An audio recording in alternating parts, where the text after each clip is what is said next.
மாதவிக்கும் மூர்த்திக்கும் அவசரமாக கல்யாணம் ஏற்பாடு பண்ணான். பொண்ணு பார்க்க, நிச்சயம் பண்ண, கல்யாணம் எதுக்குமே எங்களை கூப்பிடவே இல்லை. ஆனால் அம்மா மட்டும் சொன்னாங்க, மாப்பிள்ளை ஏதோ கோவத்தில் இப்படி பண்ணுறாரு, ஜானகிக்காக நாம் போய் வர்றது தான் நல்லது. நாங்கள் 3 பேரும் கல்யாணத்துக்கு போனோம். ஆனால் எங்களை மாதவன் வான்னு கூட கூப்பிடலை. ஜானகி தான் எங்களை பார்த்துட்டு ஓடி வந்தா. எங்கள் அம்மா ரொம்ப மனசு வருத்தப்பட்டாங்க. மாதவி கல்யாணம் முடிச்சுட்டு வந்ததோடு சரி. அதன் பிறகு எந்த நல்லது கெட்டதுக்கும் நாங்களும் போகலை, அவங்களும் வரலை. எங்களுக்கு எந்த தகவலும் சொல்லவும் இல்லை. மூர்த்தி வீட்டோட மாப்பிள்ளையா இருக்கிறதா சொன்னாங்க. 3 மாதத்துக்கு அப்புறம் மாதவி, ஜானகி 2 பேருமே கன்சீவாக இருக்காங்க அப்படின்னு தெரிஞ்சவங்க சொன்னாங்க. நாங்கள் ஜானகியை வீட்டுக்கு அனுப்ப சொல்லி கேட்டோம். அதுக்கு மாதவன் முடியவே முடியாதுன்னு சொல்லிட்டான். ஜானகிக்கு 7 மாதம் இருக்கும். ஒரு நாள் வீட்டுக்கு வந்தா. அவ்வளவு நாள் கழித்து ஜானகியை பார்த்து எங்களுக்கு சந்தோஷம் தாங்க முடியல. அவளுக்கு பிடிச்சது எல்லாத்தையும் அம்மா பார்த்து செஞ்சாங்க. ஆனால் ஜானகியோட முகம் மட்டும் நல்லாவே இல்லை. எதையோ பறி கொடுத்த மாதிரி இருந்தா. என்னன்னு கேட்டதுக்கு அழ ஆரம்பித்தா. நாங்கள் எல்லாருமே பதறிட்டோம். என்னம்மா ஆச்சு, எதுவாக இருந்தாலும் சொல்லு. இந்த வீடு, மீதி அந்த 100 ஏக்கர் நிலம், இது எல்லாத்தையும் என் பேரில் எழுதி வாங்கிட்டு வர சொல்லியிருக்காங்க. நீயும் அவரும் பார்ட்னர்ஷிப்பில் பண்ணுற அந்த பிஸ்னஸ் அத்தாரிட்டியும் அவரோட பேருக்கு மாற்றி கொடுக்க சொல்கிறாங்கன்னு எங்கள் அம்மா முடியவே முடியாதுன்னு சொல்லிட்டாங்க. என்ன பண்ணுறதுன்னு தெரியாமல் பரிதவிச்சு நின்ன ஜானகியை பார்க்கும்போது எனக்கு மனசே விட்டு போச்சு. என் உயிருக்கு உயிரான என் தங்கச்சி என் கண்ணு முன்னாடி இப்படி அழறத பார்க்கும்போது எனக்கு உயிரே போயிடுச்சு. நீ அழாத ஜானகி, உனக்கு இப்போ என்ன சொத்து தானே வேணும், நான் எழுதி தரேன். எல்லாத்தையும் அவள் பேரில் எழுதி கொடுத்துட்டு நான், அம்மா, சுந்தரவல்லி நாங்கள் 3 பேரும் மெட்ராஸுக்கு வந்துட்டோம். இங்கே கோயிலில் வச்சு சிம்பிளாக நான் சுந்தரவல்லியை கல்யாணம் பண்ணிக்கிட்டேன். ராணி மாதிரி வாழ்ந்த எங்கள் அம்மா வாடகை வீட்டில் இருந்தாங்க. எப்படியாவது எங்கள் அம்மாவை பழம் நிலைமைக்கு கொண்டு வரணும்னு எனக்கு தெரிஞ்ச எல்லா வேலையும் செய்ய ஆரம்பித்தேன். பரம்பரை நகையை அடகு வச்சு 5 லட்சம் ரூபாய் பணம் அம்மா ஏற்பாடு பண்ணி கொடுத்தாங்க. இதை வச்சு ஏதாவது தொழில் பண்ணி முன்னுக்கு வா. அந்த பணத்தை மூலதனமாக வச்சு தொழில் ஆரம்பித்து 7 வருஷம் கடுமையாக உழைச்சேன். அதுக்குள்ளே கீர்த்தனா, சங்கவி 2 பேருமே பறந்துட்டாங்க. எனக்காக எதையும் செய்கிற என் அம்மா, அனுசரணையான வைஃப், தங்க விக்கிரகம் மாதிரி 2 குழந்தைங்க. என் வாழ்க்கையே சந்தோஷமாக போயிட்டு இருந்துச்சு, ஜானகி இல்லைங்கிற குறையை தவிர. ஒரு நாள் நாங்கள் 4 பேரும் கோயிலுக்கு போயிருந்தோம். அப்போது சுந்தரவல்லி தான் சொன்னான், அங்கே பாருங்கள், அவங்கள பார்த்தா நம்ம ஜானகி மாதிரியே இல்லை. அவள் ஏன் இங்கே வரப்போகிறா? இல்லைங்க, அவளை பார்த்தா ஜானகி மாதிரி தான் இருக்குது, வாங்க போய் பார்க்கலாம். 2 பேரும் கிட்ட போய் பார்த்தோம். கண்ணை என்னாலேயே நம்ப முடியல. உண்மையிலே அது ஜானகி தான். ஜானகி! திரும்பி பார்த்தவ ஓடி வந்து என்னை கட்டி பிடிச்சிக்கிட்டு தேம்பி அழ ஆரம்பித்தா. அண்ணா, நீ இங்கே தான் இருக்கிறியா? எத்தனை வருஷம் ஆச்சு உன்னை பார்த்து. எந்த தகவலும் சொல்லாமல் நீ பாட்டுக்கு வந்துட்ட. ஒரு நாளும் நீ எங்கே இருக்கிறியோ, எப்படி இருக்கிறியோன்னு நினச்சி நான் செத்து பொழைச்சது எனக்கு தான் தெரியும். அம்மா எப்படி இருக்காங்க? நாங்கள் எல்லோரும் நல்லா இருக்கோம். ஆமாம், நீ எப்படி இங்கே? நான் இங்கே மெட்ராஸ்க்கு வந்து 1 வருஷம் ஆகுதுண்ணா. என்னம்மா சொல்கிற? ஆமாண்ணா. சரி வா, வீட்டுக்கு போய் பேசிக்கலாம். இவங்க 2 பேரும் உன்னோட பசங்களா அண்ணா? ஆமாம். அடி என் செல்லங்களா, இங்கே வாங்க. வீட்டுக்கு வந்து அம்மாவை பார்த்ததும் ஜானகி பயங்கரமாக அழ ஆரம்பித்தா.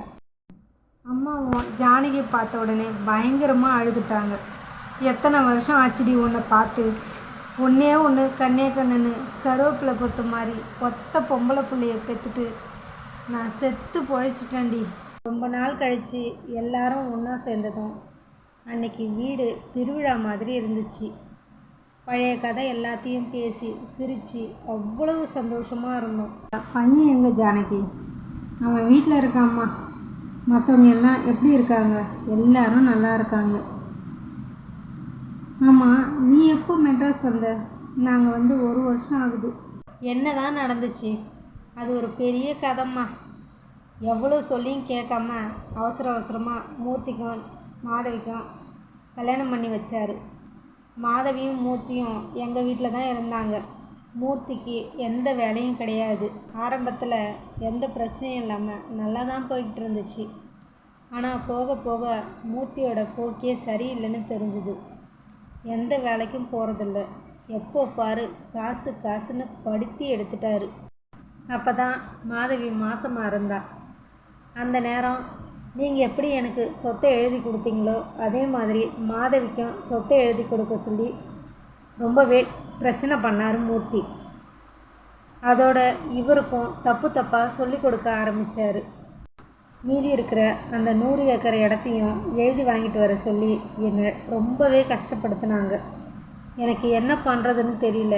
வேறு வழி இல்லாமல் தான் நான் அன்றைக்கி வீட்டுக்கு வந்தேன். நீங்களும் எங்கே போகிறேன்னு சொல்லிக்காமல் போயிட்டீங்க. எனக்கு கேட்குறதுக்கும் யாரும் ஆள் இல்லை. நீங்கள் 2வதாக எழுதி கொடுத்த அந்த 100 ஏக்கர் இடத்த மூர்த்தி பேரில் எழுதி கொடுக்க சொல்லி இவரும் சொல்லிட்டாரு. அப்படின்னா நம்ம வீடு? இல்லைம்மா, அவங்க என்ன கட்டாயப்படுத்தியும் நான் அந்த வீட்டை மட்டும் எழுதி தர மாட்டேன்னு சொல்லிட்டேன். உங்ககிட்ட வாங்கின பிஸ்னஸை மூர்த்தி பேருக்கு எழுதி வச்சிட்டாரு. எண்ணி 2 வருஷம். அந்த 100 ஏக்கர் சொத்து என்னோட பிஸ்னஸ் எல்லாத்தையுமே தொலைச்சிட்டாரு. என் மனசே தாங்கலை. நீ எனக்காக விட்டு கொடுத்துட்டு போனதை எல்லாத்தையுமே அழிச்சிட்டாரு. அதுக்கப்புறமும் அவர் பணம்னு டார்ச்சர் பண்ணதும் இவருக்கே வெறுத்து போச்சு. இனிமே இந்த ஊரில் இருந்தால் சரியாக வராதுன்னு சொல்லிட்டு எங்கள் எல்லாரையுமே சென்னைக்கு கூட்டிகிட்டு வந்துட்டார். என்னடி இது அநியாயம்? உனக்காக உன் அண்ணன் எழுதி கொடுத்தது எல்லாத்தையும் அவங்களுக்கு எழுதி கொடுத்துட்டு இப்படி வெறுங்கையோடு நிற்கிற. உன் அண்ணன் உனக்காக பண்ணதெல்லாம் வேஸ்ட்டா? சரி, இப்போ மூர்த்தியும் மாதவியும் எங்கே தான் இருக்காங்க? எங்கள் கூட தான். ஏன் அவங்கள ஊர்லேயே விட்டுட்டு வந்துட வேண்டியது தானே? ஏன் அந்த இருக்கிற 400 ஏக்கர் இடத்தையும் அடமானம் வச்சு சீட்டாடவா? என்னது சீட்டாட்டமா? என்னடி கருமம் இது? அட நீ வேறம்மா. அவருக்கு இல்லாத கெட்ட பழக்கமே கிடையாது போல இருக்கு. தெரியாமல் போய் இவர் ஏமாந்துட்டார். இப்போது புருஷனும் பொண்டாட்டியும் மறுபடியும் சொத்தை எழுதி வைங்கன்னு பிரச்சனை பண்ணிக்கிட்டு இருக்காங்க. இவருக்கே வெறுத்து போச்சு. இப்போது மாப்பிள்ளை என்ன தான் சொல்கிறாரு? ஏதாவது எழுதி கொடுத்து அவர்களை தனியாக அனுப்பிடலான்னு சொல்கிறாரு. என்னடி இது அநியாயம்? யார் சொத்தை யாருக்கு எழுதி கொடுக்கறது? தங்கச்சி நல்லா இருக்கணும்னு என் பிள்ளை எழுதி கொடுத்ததை நீ ஊருக்கு தானம் பண்ணுறியா? இங்கே பாருமா, இது வரைக்கும் நான் ஏமாளியாக இருந்துட்டேன். இதுக்கப்புறமும் அப்படி இருக்க மாட்டேன். உங்களை பார்த்த பிறகு தான் எனக்கு உயிரே வந்திருக்கு. அன்னைக்கு அவங்க எல்லாரும் சொன்னதை கேட்டு நான் வீட்டுக்கு வந்து சொத்தை எழுதி கேட்டிருக்கக்கூடாது. பெரிய தப்பு பண்ணிட்டேன். அதுக்கான பலனை அனுபவிச்சிட்டேன். இதோ பாரு ஜானகி, எழுதி கொடுத்த சொத்து எழுதி கொடுத்தது தான். இனிமே நீயே அதை திருப்பி கொடுத்தாலும் எனக்கு அது வேணாம். நான் இப்போது நல்லா தான் இருக்கேன். ஆனால் ஒன்றுண்ணா, இப்போ அவர் ரொம்ப ஃபீல் பண்ணுறாரு. அவர் உங்ககிட்ட நடந்துக்கிட்ட முறைக்கு அவர் ஒன்று அவமானப்படுத்தினதுக்கும் 2 மடங்காக மூர்த்திக்கிட்ட அனுபவிச்சிட்டாரு. என்னை பார்த்து மன்னிப்பு கேட்கணும்னு சொல்லிக்கிட்டே இருந்தார். அவசரப்படாத ஜானகி, நீ எங்களை பார்த்ததை எந்த காரணத்தை கொண்டும் இப்போதைக்கு மாதவங்கிட்ட சொல்ல வேணாம். சரிண்ணா, இப்போதைக்கு நான் சொல்லலை. சரி, நான் கிளம்புறேண்ணா. ரொம்ப லேட் ஆகிடுச்சு. பக்கத்தில் தானே இருக்கோம். தினமும் வந்து போ. நாளைக்கு வரும்போது உன் பையனை கூட்டிக்கிட்டு வா. கண்டிப்பாக கூட்டிக்கிட்டு வரேன். அதன் பிறகு ஜானகி தினமும் உன்னையும் கிருஷ்ணாவையும் வீட்டுக்கு கூட்டிகிட்டு வர ஆரம்பித்தா. ஒரு நாள் என்கிட்ட ஒரு முக்கியமான விஷயம் சொல்லணும்னு சொல்லிட்டு என்னை மட்டும் தனியாக வர சொன்னான். என்னம்மா விஷயம்? அண்ணா, நீ எனக்கு எழுதி கொடுத்த சொத்து எல்லாத்தையும் என் பேரில் சுத்த கிரைம் பண்ணி கொடுத்துருக்க. அதாவது நான் உங்ககிட்ட பணம் கொடுத்து வாங்கின மாதிரி எழுதி கொடுத்துருக்க. ஆமாம், இப்போ அதுக்கு என்ன? நீ எனக்கு ஒரு உதவி செய்யணும். என்ன உதவி அது இதுன்னு விஷயத்த சொல்லு. என் பேரில் இருக்கிற இந்த சொத்தை பையன் பேரில் மாற்றணும். அவனோட 30 வயசுக்குள்ளே உயிருக்கு ஏதாவது ஆபத்து ஏற்பட்டுச்சுன்னா சொத்து முழுசாக அனாதை ஆசிரமத்துக்கு போகணும் அப்படின்னு உயிரை எழுதணும். என்னாச்சு ஜானகி, ஏதாவது பிரச்சனையா? நேற்று நான் அவர்கிட்ட உங்களை பார்த்த விஷயத்த சொல்லிட்டேன். அதுலேருந்து வீடே ரணகலமாக இருக்குது. மாதவியும் மூர்த்தியும் வெறி பிடிச்ச மாதிரி இருக்கிறாங்க. நான் தான் சொல்லாதன்னு சொன்னேனம்மா. இல்லைண்ணா, மறுபடியும் சொத்து பிரச்சனை. 400 ஏக்கரில் 200 ஏக்கர் அவங்க பேரில் எழுதி கொடுக்கணுமா? என்ன தான் நினச்சிக்கிட்டு இருக்காங்க அவங்க? எல்லா சொத்தையும் அவங்க பேரில் எழுதி கொடுத்தா கூட சரி, அதை அவங்க அழிச்சிருவாங்க. அதனால் முதல்ல இதை பசங்க பேரில் உயில் எழுதணும். மூர்த்தி பேசினதை கேட்டு டென்ஷன் ஆனவர் அவங்க 2 பேரையும் வீட்டை விட்டு வெளியே போங்கன்னு சொல்லிட்டாரு. அதனால் மூர்த்தி கொலை வெறியில் இருக்கார். அம்மா, இப்போ நான் என்ன செய்யணும் அதை சொல்லு. சொத்து எல்லாம் பசங்க பேரில் உயிர் எழுதணும். கார்டியனாக உன் பேரை போடணும். அந்த பத்திரத்தை நீயே வச்சுக்கோ. ஏன் கார்டியனாக என் பேரை போட சொல்கிற? அது அப்படித்தானா? அவள் மனசில் எதை நினச்சி இதை சொன்னாலோ எனக்கு தெரியல. எதுவாக இருந்தாலும் என்கிட்ட சொல்லி இருக்கலாம். நான் நாளைக்கு வரும்போது நிச்சயமாக அவரையும் கூட்டிக்கிட்டு வரேன். அவர் உன்னை பார்த்தா ரொம்ப சந்தோஷப்படுவார் அப்படின்னு சொல்லிட்டு போனவ தான். அவள் சொன்னபடியே எல்லாத்தையும் செஞ்சு முடிச்சிட்டேன். அடுத்த நாள் அவகிட்ட பத்திரத்தை கொடுத்துடலான்னு நான் வெயிட் பண்ணிகிட்டு இருந்தேன். அவளும் மாதவனும் வரல. அவளுக்கு நான் ஃபோன் பண்ணேன். முதல் தடவை ஃபோன் பண்ணப்போ யாருமே எடுக்கலை. 2வது ஃபோன் யாரோ எடுத்து ஜானகியும் மாதவனும் லாரி ஆக்சிடெண்ட்டில் இறந்துட்டாங்கன்னு சொன்னாங்க. பதறி அடித்து நாங்கள் 3 பேரும் ஓடினப்போ முதல் நாள் சந்தோஷமாக சிரித்து பேசிட்டு போன என் தங்கச்சி கறிக்கட்டையாக கிடந்தா. அவளை பார்க்கக்கூட இவ விடலை. அவளை நான் தான் கொன்னேன்னு சொல்லி என் பேரில் போலீஸ் கம்ப்ளைண்ட் கொடுத்துட்டா. போலீஸ் ஸ்டேஷனில் எல்லா ஃபார்மாலிட்டிஸும் முடிச்சுட்டு நான் வர்றதுக்குள்ளே இங்கே எல்லாமே முடிஞ்சு போச்சு. உயிருக்கு உயிரான என் தங்கச்சி முகத்தை கடைசியாக ஒரு தடவை பார்க்க கூட இவ விடலை. என் கூட அனுப்பிட சொல்லி கேட்டேன். அதுக்கும் இவ முடியாதுன்னு சொல்லிட்டா. இப்படியே 1 வருஷம் போயிடுச்சு. ஒரு நாள் நான் மூர்த்தியை எதேச்சியாக பார்த்தேன். அவன் காரில் எங்கேயோ போயிட்டு இருந்தான். நான் அவனை பின்னாடி ஃபாலோ பண்ணி போனேன். ஒரு வீட்டுக்கு முன்னாடி அவனோட கார் நின்றுச்சு. ஒரு பொண்ணு வந்து கதவை திறந்தா. அவங்க என்ன பேசிக்கிறாங்கன்னு நான் ஜன்னல் வழியாக போய் கேட்டேன். அப்போ மூர்த்தி கோவமாக பேசிக்கிட்டு இருந்தான். இந்த ஜானகி என்னை நல்லா ஏமாற்றிட்டா. சொத்தை எல்லாத்தையும் பசங்க பேரில் எழுதிட்டு கார்டியனாக அவள் அண்ணன் பேரை போட்டுட்டா. இது தெரியாமல் அவசரப்பட்டு அவளை நான் கொன்னுட்டேன். அவங்க 2 பேரும் உயிரோடு இருந்திருந்தா கூட எதையாவது பேசி பாதிக்கு பாதி சொத்தை எழுதி வாங்கிட்டு வந்திருக்கலாம். கிடைக்கிற சொத்தை வச்சு நம்ம 2 பேரும் எங்கேயாவது போய் சந்தோஷமாக இருந்திருக்கலாம். ஜானகி மாதவன் செத்தது ஆக்சிடெண்ட் இல்லை, அது திட்டமிட்ட கொலைன்னு அப்போ தான் எனக்கு தெரிஞ்சுது. நான் அது வரைக்கும் அது ஆக்சிடெண்ட் தான்னு நினச்சிக்கிட்டு இருந்தேன். இன்னொன்று, எனக்கு இன்னொரு ஃபேமிலி இருந்துச்சு. என் தங்கச்சியை கொன்னவனை என் கையாலேயே அடித்து கொல்லணும்னு எனக்கு வெறி வந்துச்சு. ஆனால் அவனை போலீஸில் பிடிச்சி கொடுக்க அங்கேயே வெயிட் பண்ணேன். 5 நிமிஷத்துலேயே மூர்த்தி வெளியே வந்துட்டான். என்னை பார்த்ததும் பயந்து என்னை தள்ளி விட்டு ஓட ஆரம்பித்தான். நான் அவனை துரத்துனேன். காரை எடுத்துக்கிட்டு வேகமாக போனான். வேகமாக போனவன் ஒரு லாரியில் மோதி அங்கேயே இறந்துட்டான். எல்லா விஷயத்தையும் நான் மாதவிகிட்ட வந்து சொன்னேன். அவனுக்கு இன்னொரு குடும்பம் இருக்கிறத மட்டும் சொல்லலை. அப்போவும் இவன் என்ன தான் குறை சொன்னான். என் புருஷன் சாவுக்கு நீ தான் காரணம். நீ மட்டும் என்னை கல்யாணம் பண்ணியிருந்தா எங்கள் குடும்பத்துக்கு இந்த நிலைமையே வந்திருக்காது. அந்த இடமே அமைதியாக இருந்துச்சு. எல்லாத்தையும் கேட்ட கௌதம் இப்போ பேச ஆரம்பித்தான். நீங்கள் சொல்கிற எல்லாமே சரி. இவங்க இவ்வளோ மோசமானவங்கன்னு தெரிஞ்சு என்னையே இவங்கக்கிட்ட விட்டு வச்சிங்க. அமைதியாக இருக்கவும் அதுக்கு பதில் நான் சொல்கிறேன் என்று வந்தான் கிருஷ்ணா. நீயா? நீ என்ன சொல்ல போகிற? நான் தான் பதில் சொல்லணும். அவர் உன்னை இங்கேயே விட்டதுக்கு காரணம் நான் தான். புரியலடா. ஏன்னா அவர் உன்னை கூட்டிகிட்டு போயிடலாம் தங்கச்சி பையனை. ஆனால் என்னை எப்படி கூட்டிகிட்டு போக முடியும்? எனக்கு மறுபடியும் புரியல. உங்கள் எல்லாரையும் பொறுத்த வரைக்கும், ஊரை பொறுத்த வரைக்கும் நான் மாதவி அம்மா பையன்.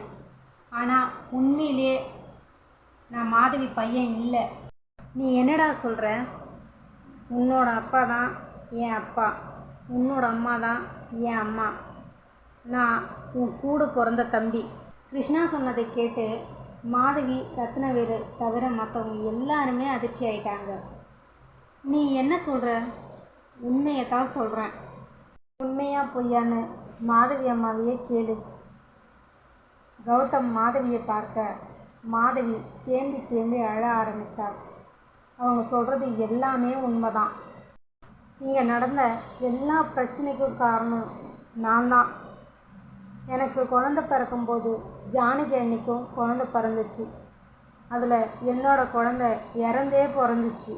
என்னோட கர்ப்பப்பை வீக்காக இருக்கிறதுனால இனிமேல் எனக்கு குழந்தையே பிறக்காதுன்னு சொல்லிட்டாங்க. அதனால் என் அண்ணனும் அண்ணியும் அவங்க குழந்தைய எனக்கு கொடுத்துட்டாங்க. இந்த விஷயம் நான், என் அண்ணன், அண்ணி எங்கள் 3 பேரை தவிர வேறு யாருக்குமே தெரியாது. மூர்த்திக்கு கூட இது தெரியாது. ஆனால் ஒரு கட்டத்தில் இந்த விஷயம் தெரிஞ்சிருச்சு. ஏற்கனவே அவனை பிடிக்காமல் வாழ்ந்துட்டு இருந்தேன். இந்த விஷயம் தெரிஞ்ச பிறகு அவன் என்னை ஏகத்துக்கும் கொடுமை பண்ண ஆரம்பித்தான். அவன் ஆட்டி வைக்கிற பொம்மையான ஆண்ணை என்னை மட்டும் இல்லை, குழந்தைங்களையும் அவன் ரொம்பவே கொடுமைப்படுத்த ஆரம்பித்தான். ஒரு கட்டத்தில் வெறுத்து போனேன்னா அவனை டைவர்ஸ் பண்ணணும்னு நினச்சேன். ஆனால் அவனே ஆக்சிடெண்ட்டில் செத்துட்டான். கிருஷ்ணா என்னோட சொந்த தம்பியா? ஆமாம். அப்போ எல்லாம் சரி. யாருமே கீர்த்தனாவை கொலை பண்ண முயற்சி பண்ணலன்னா இந்த காவேரி யார்? எல்லாரும் இப்போ காவேரியை பார்த்தாங்க. நான் மூர்த்தியோட பொண்டாட்டி. இது மாதவிக்கே பெரிய அதிர்ச்சியாக இருந்துச்சு. நீ என்ன சொன்ன? ஆமாம், நான் மூர்த்தியோட பொண்டாட்டி தான். உங்களை பொறுத்த வரைக்கும் மூர்த்தி எப்படி நடந்துக்கிட்டாலும் என்னை ராணி மாதிரி தான் பார்த்துக்கிட்டாரு. நான் ஒரு அனாதை.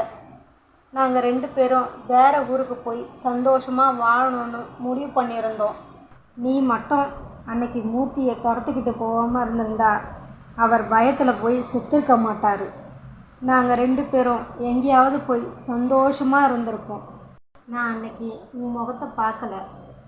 மூர்த்திக்கு பின்னாடி நீ நின்றுட்டு இருந்ததால் ஜன்னல் வழியாக உன் முகம் எனக்கு தெரியல.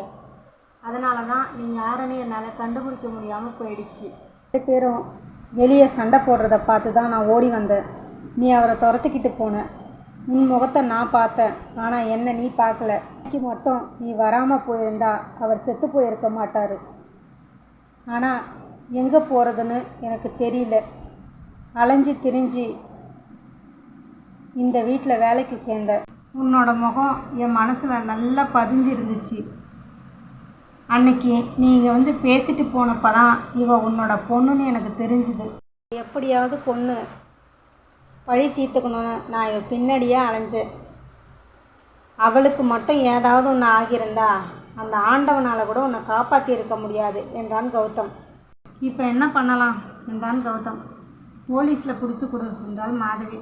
வேணாம் கௌதம், அவளை விட்டுடு, போய் தொலையட்டும் என்றார் ரத்னவேலு. ஆமாம், நீங்கள் எப்படி இந்த நேரத்தில் வந்தீங்க என்று கௌதம் ரத்னவேலுவை கேட்க, கீர்த்தனா என்கிட்ட ஃபோன் பேசிக்கிட்டே வந்தா.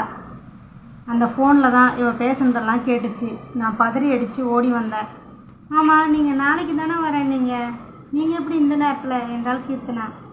கிருஷ்ணா தான் என்ன நினச்சானோ தெரியல, வேலை முடிஞ்ச உடனே கிளம்பி போகலாம் அப்படின்னு கூட்டிகிட்டு வந்தான். இல்லைன்னா என்ன ஆகியிருக்குமோ. அண்ணமக்கா, நீங்களும் நாளைக்கு தானே வரேன்னு சொன்னீங்க. ஐயா தம்மா எனக்கு ஃபோன் பண்ணி உடனே கிளம்பி வர சொன்னார். அப்பாவை எப்படி உங்களுக்கு தெரியும்? ரத்னவேலு சிரித்து கொண்டே சொன்னார். ஜானகி போன பிறகு கிருஷ்ணாவையும் கௌதமையும் பார்த்துக்க நான் ஏற்பாடு பண்ண ஆள் தான் இந்த அண்ணன். அதுவரை அமைதியாக இருந்த கீர்த்தனா இப்போது வே என்றாள். எல்லோரும் அவளிடம் பதறிப்போய் என்ன ஆச்சு என்று கேட்க சிரித்து கொண்டே கீர்த்தனா தலை குனிந்து தலைகாணிக்க அடியிலிருந்து அந்த ப்ரெக்னன்சி கிட்ட எடுத்து கொடுத்தா. அதை பார்த்து எல்லோரும் சந்தோஷமாகி ஆளாளுக்கு கௌதமுக்கு வாழ்த்து சொல்ல கீர்த்தனாவின் அம்மா கீர்த்தனாவுக்கு திருஷ்டி கழித்தார். இப்போது கிருஷ்ணா கேட்டான். ஏண்டா, எலியும் பூனையுமா இருந்தீங்க, இது எப்படி நடந்துச்சு? சும்மா இருடா என்றான் கௌதம்.